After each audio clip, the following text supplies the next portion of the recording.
Gabba gabble, Thanksgiving's here. Today we're making green bean casserole with bacon and a roasted chicken because I don't want to bake a whole turkey.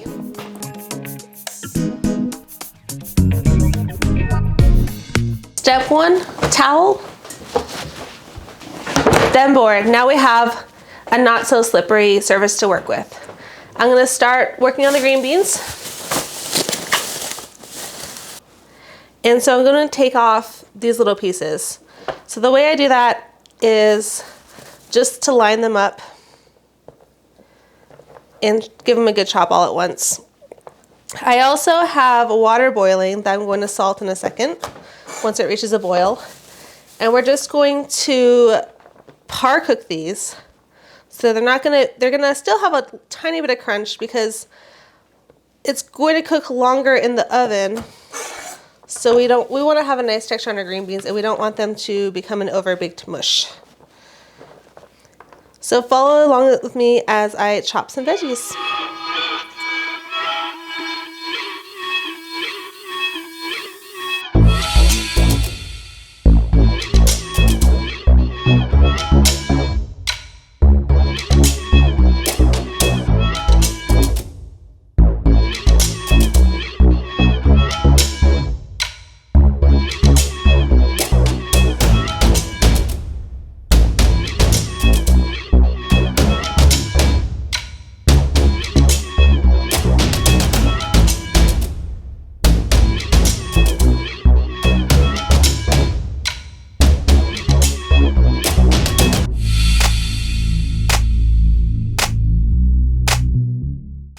So I always buy whole mushrooms because at the store you'll notice the sliced ones have these weird spots on them.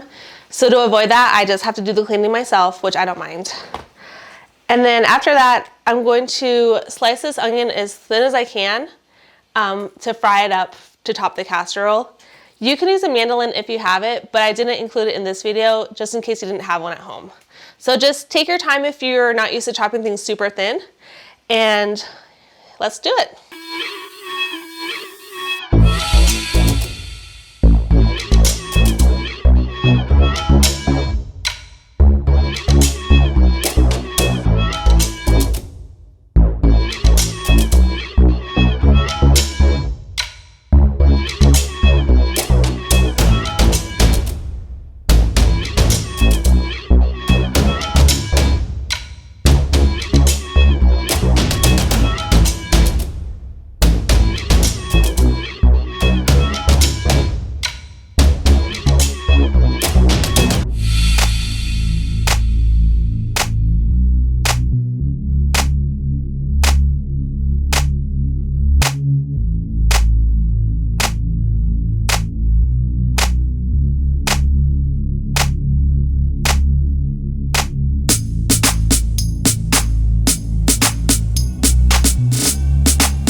Now, starting with some flour, we're going to make our seasoned flour that we use to fry the onions in. I'll add cracked pepper,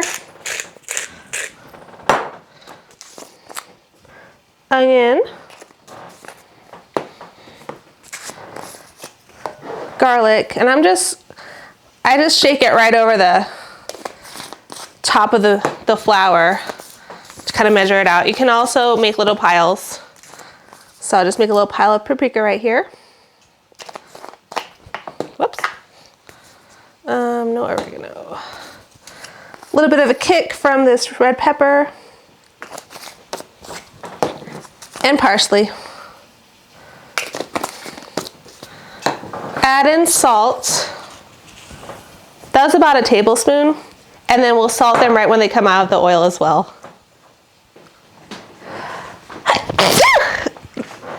Spicy. All right, and then put your onions in. Make sure you break them up as much as possible so they all get an even coat.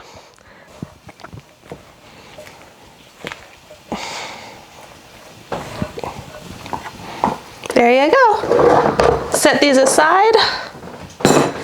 So as you can see, We are making our own cream of mushroom soup and frying our own onions for this and adding my favorite ingredient for this dish. This is hickory bacon. And you have to go to the meat guys. So you can't get it off the shelf. You have to go to the meat counter and get this at your store if they have it in stock. And you'll see it's really nice and thick.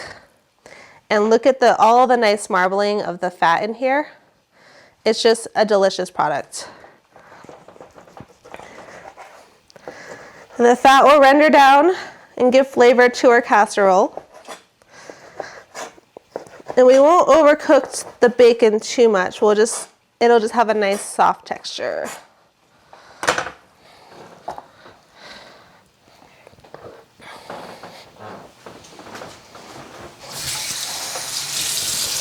Wash your board off really good, and we're going to cut some herbs for this dish as well.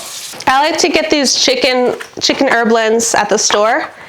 It's a pack and it comes with sage, rosemary, and thyme. And we will use the thyme for our casserole and save these herbs for our chicken, and we'll make a sauce with it. So I'm just going to clean off the herbs and chop them up while keeping it separate.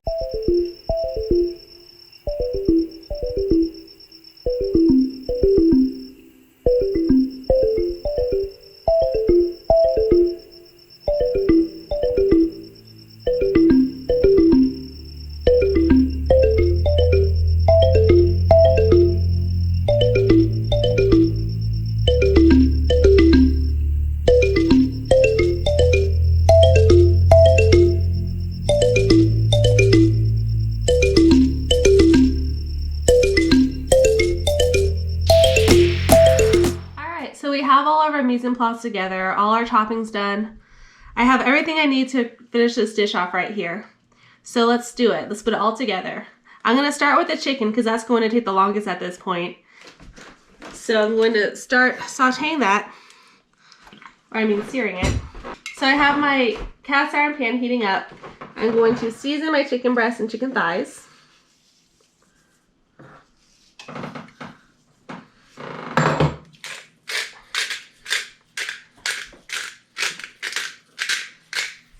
Wait for that to get hot enough. I've rinsed off my green beans and I'm going to add them into this water. And let's get it nice and salted first.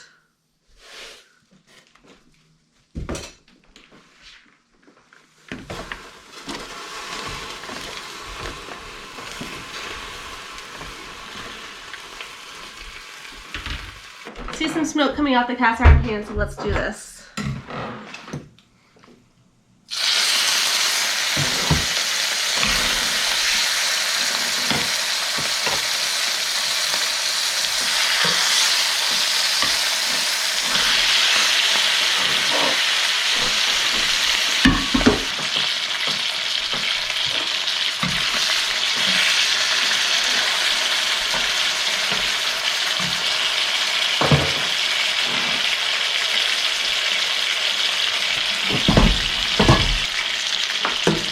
In go my mushrooms.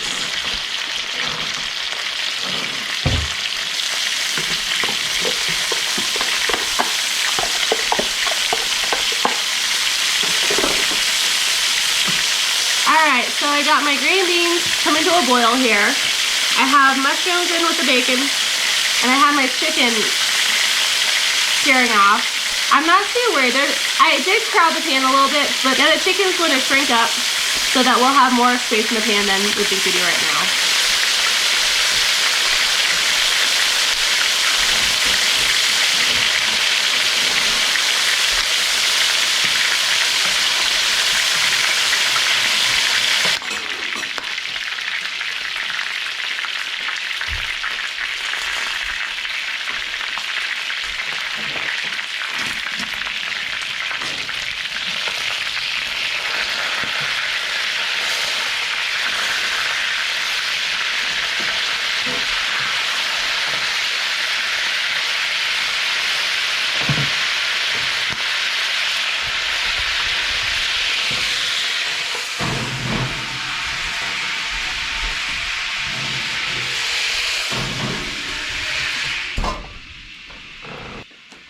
I have the beans going still. I'll take them off in about a minute. And then I just put the chicken in the oven. As you notice, I was twisting the chicken pieces rather than flipping them over right away, just because I was looking for color. Once you flip them over, you don't want to flip them back on the other side again. Also, I have my oil in the back that I started for the onions to fry in. And I've lowered the temperature on this range. And there's a lot of fat in here, but we need that to make our roux. So I want a pretty thick roux. So I'm just taking a handful of flour, and I've gotten to the point where I eyeball it, but there is a exact measurement on how to thicken a roux. The trick is you can always add more liquid in later, but you can't, it's harder to add more flour in. So I'm going for a blonde roux, which means I'm not going to get a lot of color out of this.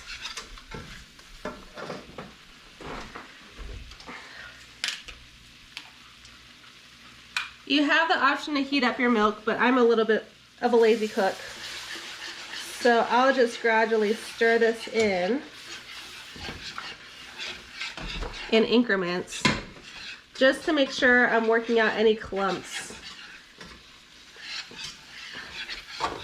And it's going to thicken pretty quickly here.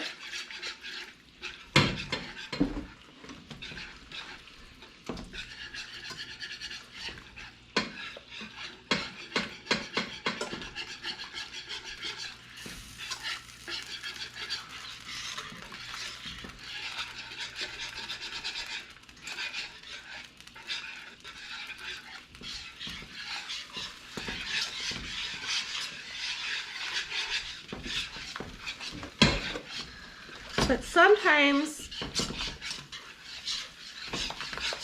if your roux evaporates, you can work out the clumps better. So if you find your gravies at home get a little clumpy, just let the liquid evaporate out of them so you can kind of use the whisk to stir out all these clumps.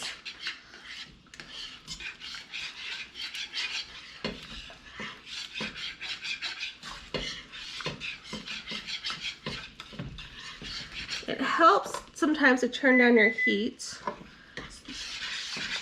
when doing this so the liquid doesn't evaporate so quickly.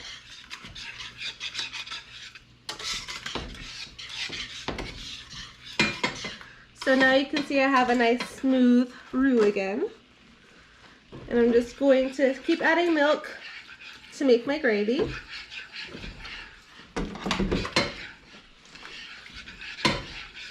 If you have some chicken stock on hand, feel free to add that in as well if you like.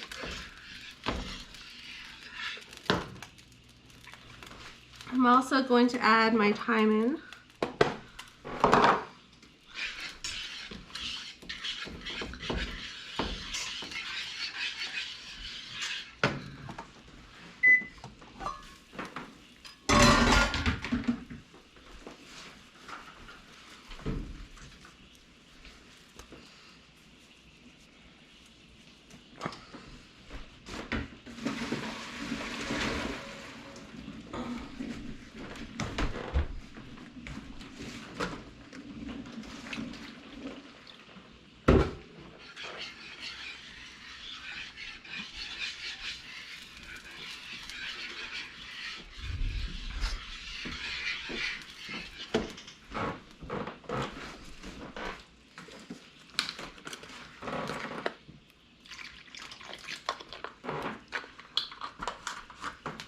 So that's a good looking gravy right here.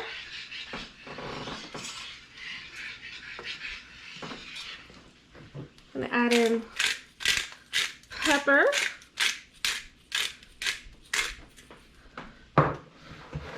And a bit of salt.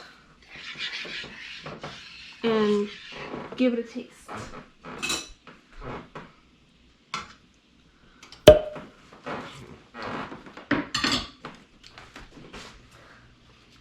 I'm going to salt this a little heavily because it's coating the green beans, and the green beans don't have any salt on them except for what was in the water.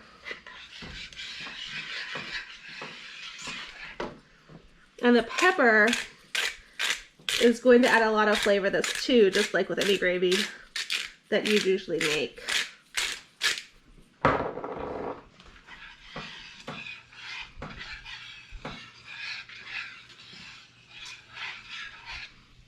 And that should be enough to coat our green beans.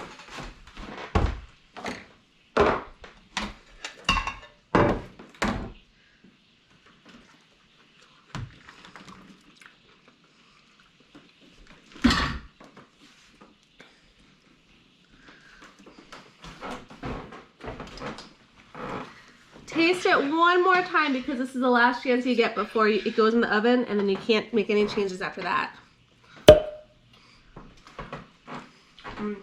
Really good.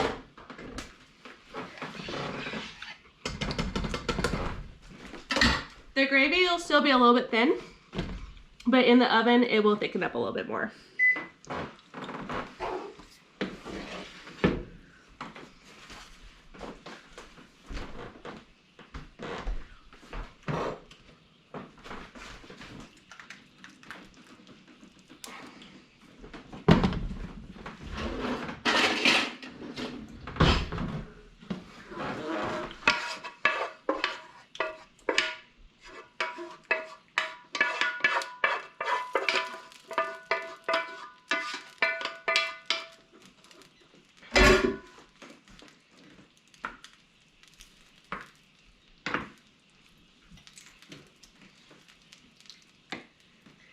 All right, our timing is working out perfectly. Our chicken's probably halfway done. We're popping this in for the other half of the time. And now we are ready to cook off our onions. Just drop one in as a test.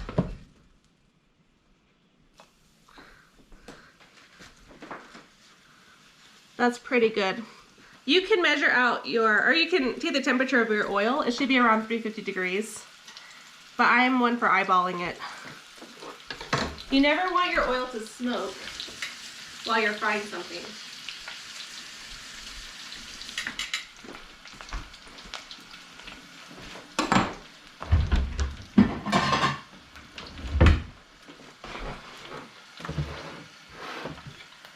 And I'm going to set up a little station here for taking the onions out when they're ready. These are good right here. They're going to be crispy, but they're not going to taste burnt. So give a little shake and right into the oil. At this point too, you can give it a little taste test.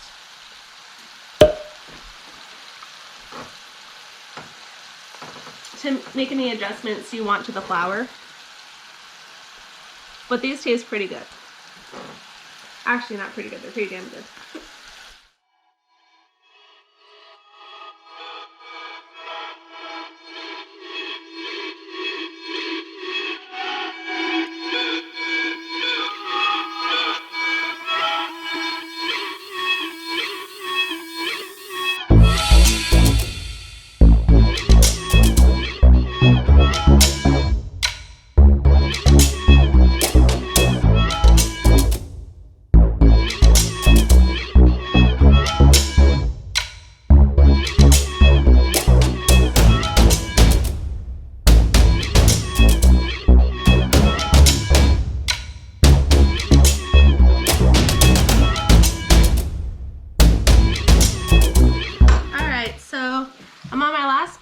Of onions, and then my chicken's ready. So what I'm going to do is pour out just a little bit of this chicken fat because the chicken was pretty fatty today.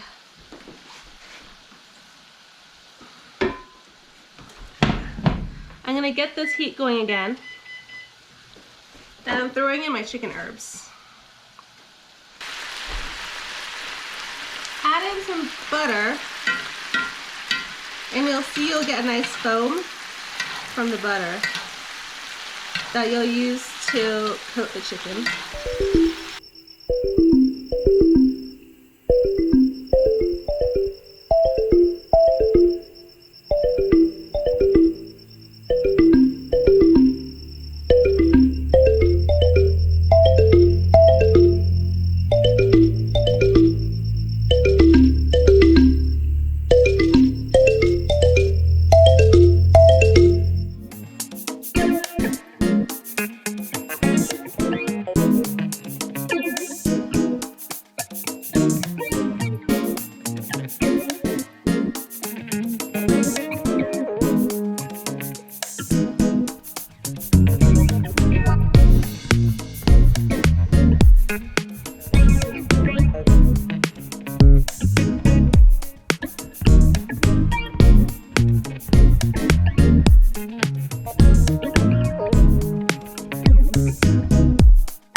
Thanks for watching my video. I hope that this dish becomes something that you can take to your Thanksgiving dinners year after year. If you have any questions about what I did today, please let me know in the comments below. Thanks again. What? I'll talk when I'm ready. I'll talk when I'm good and ready. Thank you.